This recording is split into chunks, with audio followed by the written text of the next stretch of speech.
ISS में फंसी भारतीय मूल की नासा एस्ट्रोनॉट सुनीता विलियम्स ने 12 साल बाद एक बार फिर से स्पेस वॉक किया। सुनीता विलियम्स जो पिछले 7 महीनों से इंटरनेशनल स्पेस स्टेशन में फंसी हुई हैं, अपने साथी बैरी बुच विल्मोर के साथ स्पेस में एक्सपेरिमेंट्स और रिसर्च करके अपना टाइम बिता रही हैं।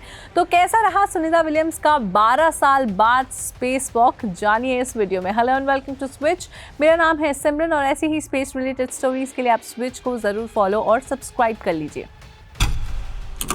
तो सबसे पहले जानते हैं कि स्पेस वॉक क्या होता है। स्पेस वॉक का मतलब है जब एक एस्ट्रोनॉट स्पेसक्राफ्ट से बाहर स्पेस में निकल कर काम करता है। इस प्रोसेस को एक्स्ट्रा वेहिकुलर एक्टिविटी यानी EVA कहा जाता है। एस्ट्रोनॉट स्पेस वॉक करते हैं सैटेलाइट्स को रिपेयर करने के लिए, ISS यानी इंटरनेशनल स्पेस स्टेशन का मेंटेनेंस करने के लिए या नए इक्विपमेंट्स इंस्टॉल करने के लिए।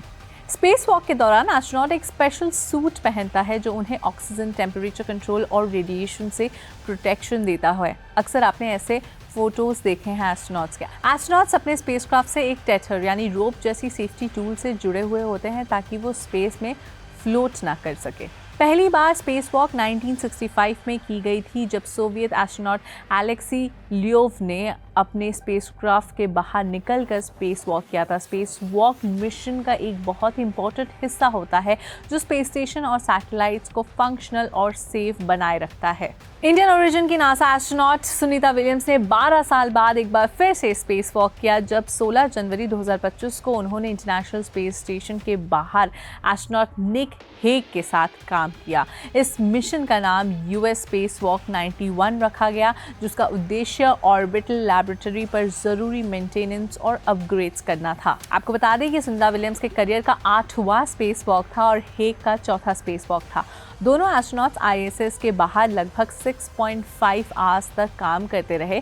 विलियम्स ने एक अनमार्क्ड स्पेस सूट पहना था क्रू मेंबर 2 के रूप में, जबकि हेग ने रेड स्ट्राइप्स वाला सूट पहना था क्रू मेंबर 1 के तौर पर। इन दोनों एस्ट्रोनॉट्स ने कई काम किए जैसे कि NICER repairs, neutron star interior composition explorer यानी NICER एक्स-रे टेलीस्कोप का अपग्रेड किया, रेट गायरो रिप्लेसमेंट, एक नई रेट गायरो असेंबली इंस्टॉल की ओरिएंटेशन कंट्रोल के लिए, डॉकिंग अडेप्टर मेंटेनेंस, एक रिफ्लेक्टर डिवाइस को रिप्लेस किया जो नेविगेशनल डेटा के लिए यूज़ होता है। नासा ने इस मिशन को ISS के स्मूथ फंक्शनिंग और लॉन्गेटिविटी के लिए क्रिटिकल बताया।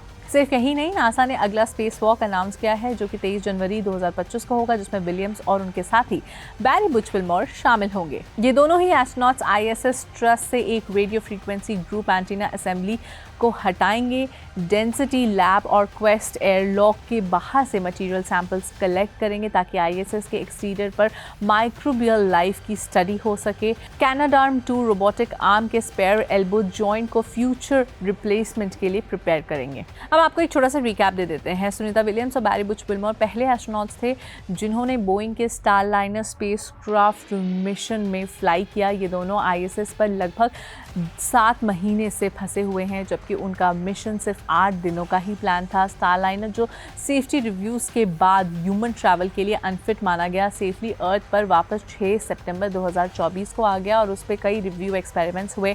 इनका रिटर्न अब और डिले हो गया है क्योंकि नासा ने SpaceX के क्रू 10 मिशन का लॉन्च मार्च 2025 तक पोस्टपोन कर दिया है। नए ड्रैगन स्पेसक्राफ्ट के एडिशनल सेफ्टी प्रिपरेशंस के चलते सुनीता विलियम्स ने कहा है कि हम अपने फैमिली से काफ़ी टाइम से दूर हैं एंड ऑफ कोर्स मुझे घर जाना है, लेकिन यहाँ अभी काफ़ी कुछ काम बचा है। पूरी दुनिया इसी बात पर नज़र टिकाए बैठी है कि आखिर कब सुनीता विलियम्स वापस धरती पर आएंगी सुरक्षित तौर पर। सारी स्पेस रिलेटेड स्टोरीज और सुनीता विलियम्स पर सारी अपडेट के लिए आप स्विच पर नज़र बनाए रखें।